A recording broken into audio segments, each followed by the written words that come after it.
Hello, everyone. Devin here, welcoming you back to Devin's English Connection. I hope that you have already viewed my introductory video on English as a linking language, the second video about social work, and the third video which delves into the topic of local leadership. Today, I will wrap up the series focusing on the topic of government specifically and its role in leadership. John Adams, one of America's founding fathers and the second president of the United States, said, "Government is instituted for the common good, for the protection, safety, prosperity, and happiness of the people, and not for the profit, honor, or private interest of any one man, family, or class of men." Certainly, our founding fathers had experienced firsthand the egregious abuse of power by King George III of jolly old England, and they wanted no part of it. John Adams's words were abundantly clear. A leader of the people must restrain himself from abusing his power. He must have a basic understanding that we all are striving for life, liberty, and the pursuit of happiness. A big part of the leadership problem that we are experiencing worldwide today is that so many of the candidates who are vying for the highest positions are essentially being placed there by special interest groups who pour piles of money into their campaigns or simply install them outright. Still others ascend to power through their lineage. These people are not exhibiting good leadership skills, nor are they training good leaders beneath them, because it is not their real purpose to lead effectively. Most of these unqualified figureheads surround themselves with similarly unqualified folks, and they all work together pretending to serve the people, but they do not truly care about serving anyone but themselves. And so it goes. We, the people, have become disgusted and defeated and resigned to this corrupt version of leadership. And we therefore continue to attract more of the same. This is a tragedy. Bright, dedicated, empathetic, highly principled, emotionally intelligent leaders do exist. There really is no shortage of qualified, gifted human guides residing on planet Earth. I've met hundreds of them, so I know. But who among us is willing to step in mess? The intelligent everyman values peace. So quite often, he will shy away from leadership roles because he knows that leadership involves tackling unruly situations. Yes, stepping in mess. And that is not peaceful.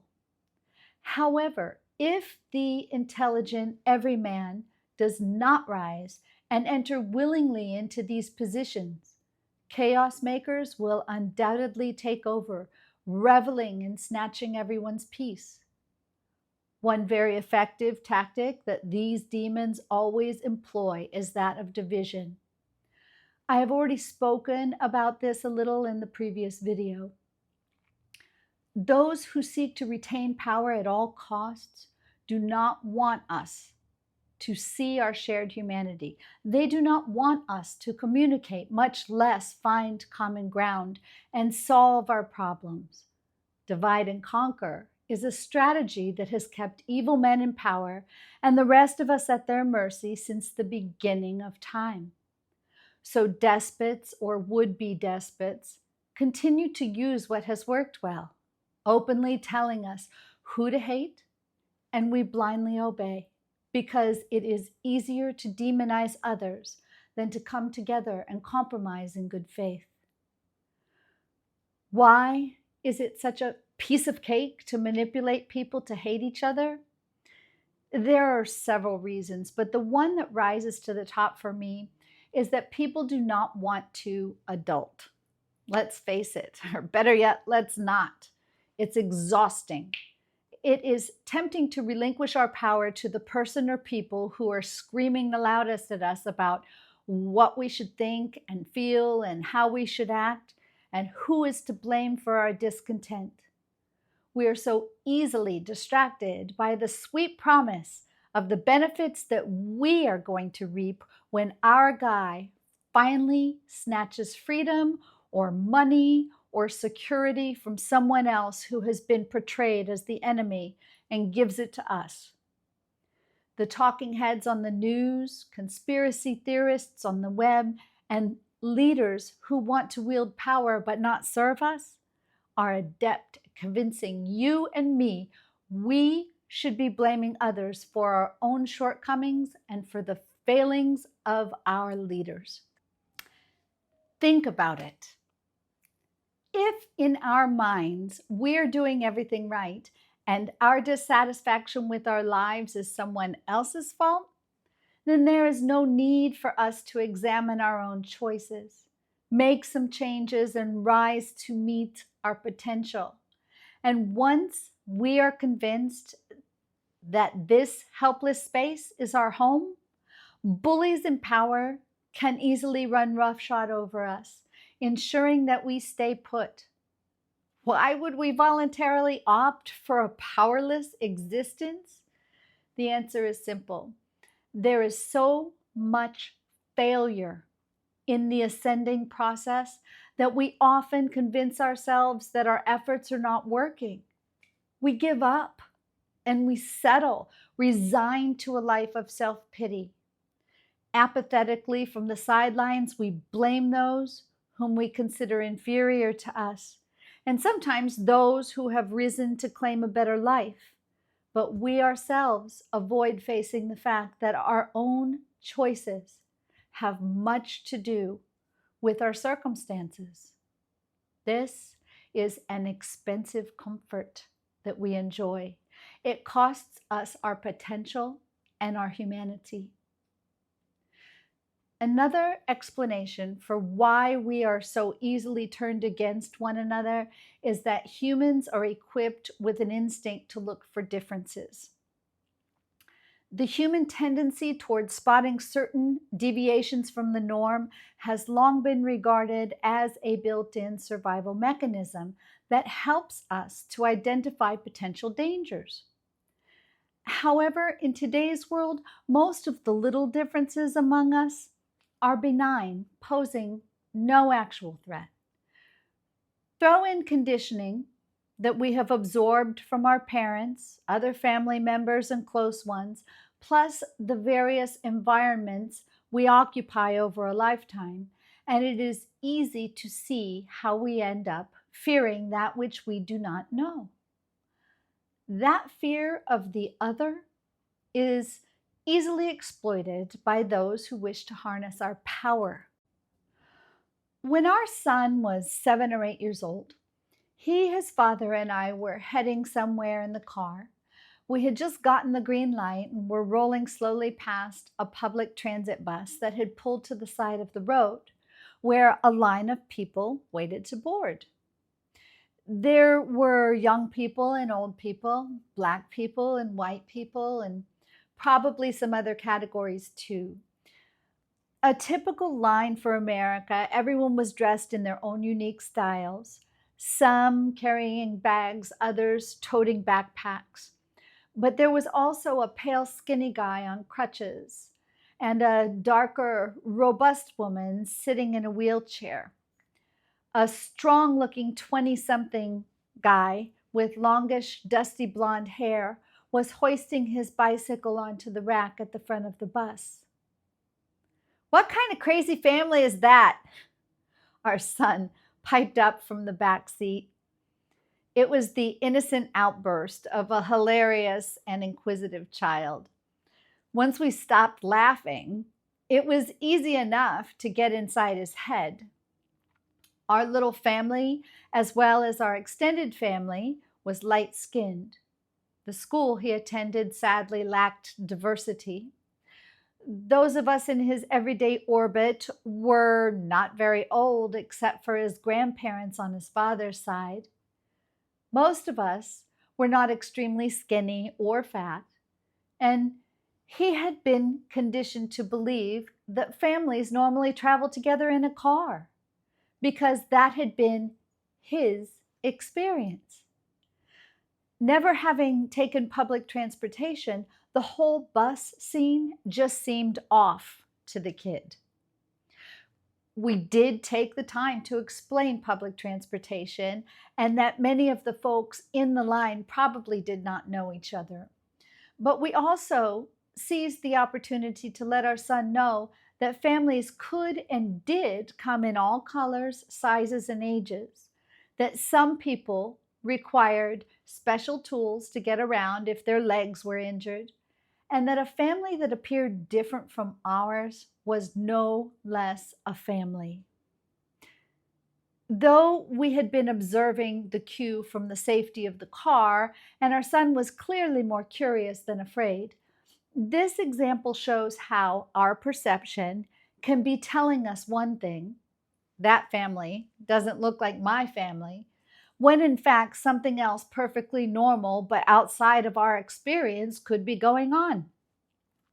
A group of likely strangers and or friends is boarding a bus. Over-identification with our tribe can also get us into trouble if we forget to use our discernment in making decisions that affect our own lives. If your friend or brother or parents or a leader from your political party has expressed hatred for someone, does it mean that you should automatically harbor that same hatred? The short answer is no. While we can often glean wisdom from close ones, we can just as easily inherit their baggage. This is how animosity is passed down family lines.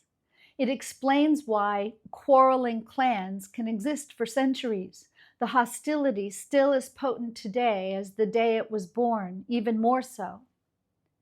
Since hatred is detrimental to our souls and our relationships, our communities, and the entire world, we owe it to ourselves to investigate people, current situations, and history to determine what is true for us. When we refuse to understand ourselves and evolve, we choose to stay stuck in unhealthy cycles. We continue to pass our corrupt lessons down to future generations, dooming them as well. To accelerate societal fragmentation, regimes all over the world have been focused on limiting who gets an education, as well as obfuscating the teaching of history. The erosion of America's educational system that I have witnessed during my lifetime is heartbreaking to me. So much wasted potential is criminal. But an educated populace is dangerous to those who wish to hold on to power and rule with impunity. An educated populace is less confused about societal systems, not as easily fooled by faulty rhetoric, and is more likely to hold its leaders to account for their actions and inactions that do not serve the people. An educated populace essentially serves as an added democratic guardrail. But when our populace is kept in the dark about our history, when it is not even held to a decent educational standard, it becomes apathetic. A lack of quality education very often leads to a lower standard of life and unbearable struggle. Folks who are wrapped up in the endless hassle of making ends meet sometimes do not understand the faulty systems in place that are keeping them buried. Dissecting the political issues of the day and how they affect us takes extra time and effort that busy people find burdensome. But they know intuitively that the system is rigged. So if they feel as though one candidate is talking over their heads about policy, while the other candidate is telling them that their situation is the fault of those people over there, and if you'll only vote for me, I'll make sure that those people stop making life hard for you, the choice becomes easier.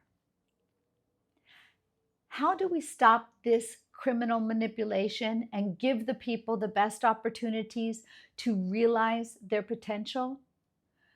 We need to stay sharp by sharing our knowledge, by fighting for good public schools that promote right thinking as well as emotional intelligence from an early age. We ourselves must become effective leaders, serving as good ethical examples. We must be brave enough to say no to hate and division, never yielding our minds to liars and thieves. As it currently stands in America, most of us sadly do not involve ourselves in the processes of local politics, much less know who our local leaders are or what they are doing on our behalf or otherwise. Yet, because the right to vote is held as sacred by many, we toe our party line, hiring folks to represent us. Then we congratulate ourselves for participating in the democracy and promptly cease paying attention until the next election when we do it all over again. But what if we did know what was going on in our local governments? What if we were aware of who was doing what? What if local leaders or their liaisons were more accessible, showing up regularly in places and at times their constituents could easily meet them to ask questions and express community concerns and maybe even volunteer their time? What if constituents, for our part, turned off our phones and our TVs and attended regular meetings within our communities? United, we would feel less alone and more connected. That is what I believe. We would no longer be us and them. We would become we. Somewhere along the line, we have forgotten that being plugged into community is the natural way for humans to grow together. What if we remembered this? I suspect we would be more likely to participate in meaningful projects together, and we would find solutions that are tailored toward the specific challenges that face our communities. Of course, money is always a necessary component of solutions, and hopefully the federal government will always play a part in aiding our communities. But if we could effectively do the bulk of the work ourselves, we could also make wiser use of the financial support we receive from the big dogs. And by becoming actively involved in our own communities, we individually would become less dependent on the talking heads and our noisy devices and those in the federal government who do not know us.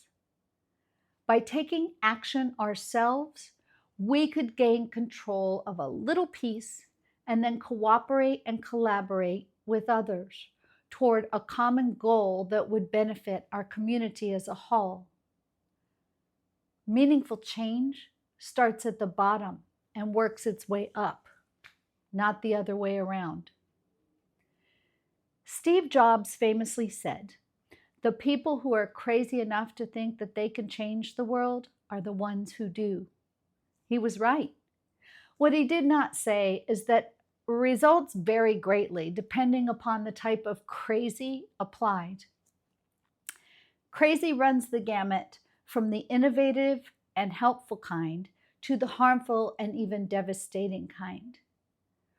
We live in uncertain times with a ton of challenges ahead. So we need to be creating good leaders, either by mentoring or by pulling leadership qualities out of ourselves, even if we do not feel charismatic or like we have all the answers. Our willingness to try is worth a lot, and it is the correct example. Those who exhibit emotional intelligence, who manage stress and maintain composure under pressure, tend to make rational and well-informed decisions. These leaders work well with others, encouraging open dialogue to resolve conflicts.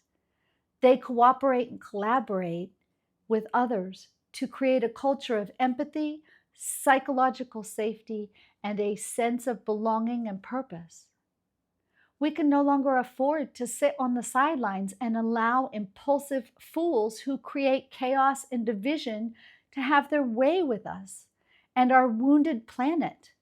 We must instead figure out how to resolve our conflicts by electing or becoming leaders who manage our disagreements with diplomacy and fairness.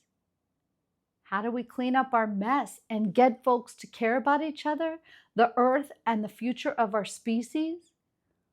Paraphrasing Bill Clinton, hardly anything worth doing can be done alone. So we must band together for results.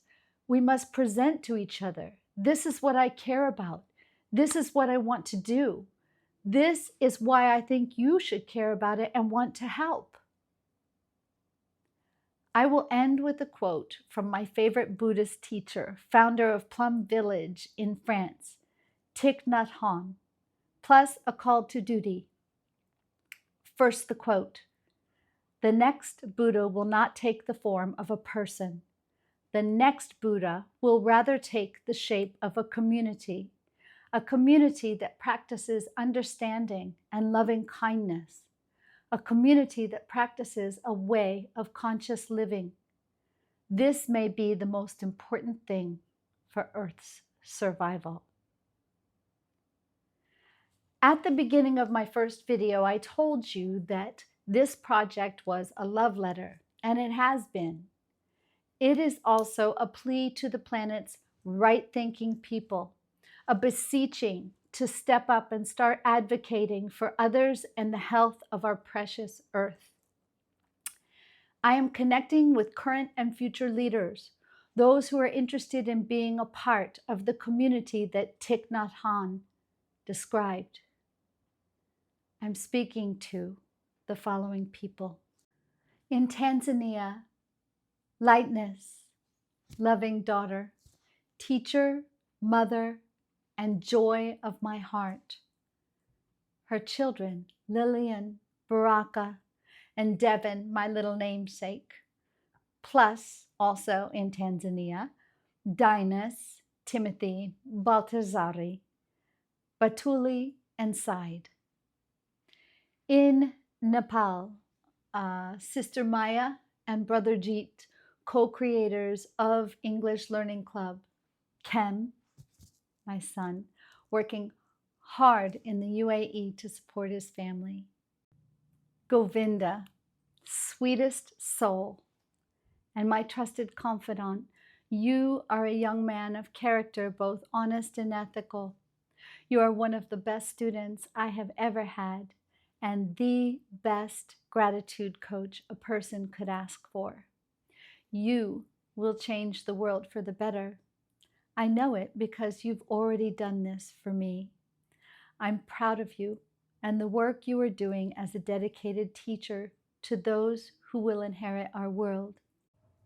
Greetings also to Brother Shatij and the rest of your extraordinarily hardworking family. Also in Nepal, Bim, working in Romania to support your young family. This is a sacrifice you make willingly. Krishna, working in Malaysia. Zhuang, my Changba and an outstanding teacher, father, and husband. Santok, brave soldier and wonderful family man. Babu, Dhirendra, Mohan, Geeta, Rahul, Leyland, Binod, and Ganesh. In India, Sona, daughter and future dentist, who is currently going to school in Australia. Dev, a wonderful friend and fellow tormented yet hopeful soul. Ayan, loyal, forthright, and kind, you hold a special place in my heart. Debashish, beloved nephew. Bishwa, aka Bitan, the very first student I met in ELC, poet and dreamer and my forever friend. Karanveer, an amazing teacher and motivational speaker. And Krishna. Dipender, aka Prince, working in the USA. Diti, Sanjay, Sandeep, and Sandipan, working in the USA. Udira, Umesh, Raj, Srinivasan, Amit, my steadfast friend and ally, VS, Mahesh, Cynthia, Vikas, plus my eternal gratitude to AS, whom I have already mentioned. You taught me to dream better for myself. Dear Papa Divakar, loads of appreciation for your teachings and your love. Tenkapan, my love and support also goes out to this absolutely amazing teacher who has touched countless lives with his vast knowledge and wisdom. In Bangladesh, Sabid, my son, just married. This world needs you. I need you. I'm proud of you. Belal, his best friend, who is a police officer and a leader in his own right, and also just starting a family. Ami Tumake Balabashe Onik.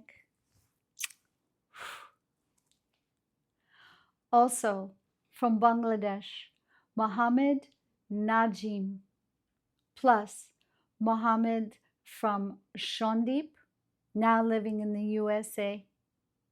In Indonesia, Sister Sita, who is an excellent teacher and role model and friend.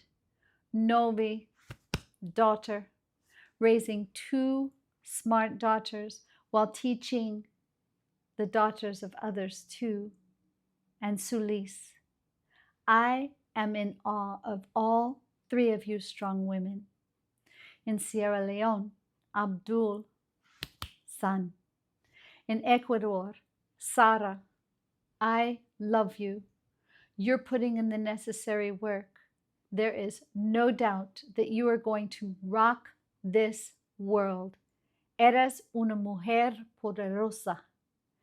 In Nicaragua, Alex, aka Gilbert, thank you for helping me with a portion of this script. In Malaysia, Renee, one of the smartest people I have ever met. I am surprised you continue to put up with me, actually. In Pakistan, Mohammed, may you and your precious family stay safe and blessed. Adnan, Naeem. Special thanks to a wonderful teacher, Hoyat. In Afghanistan, Ahmud, Aimal. In Sri Lanka, Shelton, working in South Korea to support his family, and Maheshi. In New Zealand, representing the Maori people, DJ and Dre, twins extraordinaire, Patena, or Pa to his friends, already fine leaders in their communities, and I cannot wait to see what comes from them next. In Uzbekistan, Lovera and Feruza. In Azerbaijan, Oksana, keep up the good work with your teaching. In Nigeria, Aja. In Kenya, Florence and Leonardo. In Ghana, Mohammed, son. In Morocco, Yusuf. And in China, Jason. That concludes this 4-part series. Please do remember to like, follow, subscribe, and share this message. I wish you all peace and prosperity. Thank you for welcoming me into your lives. I love you. Namaste.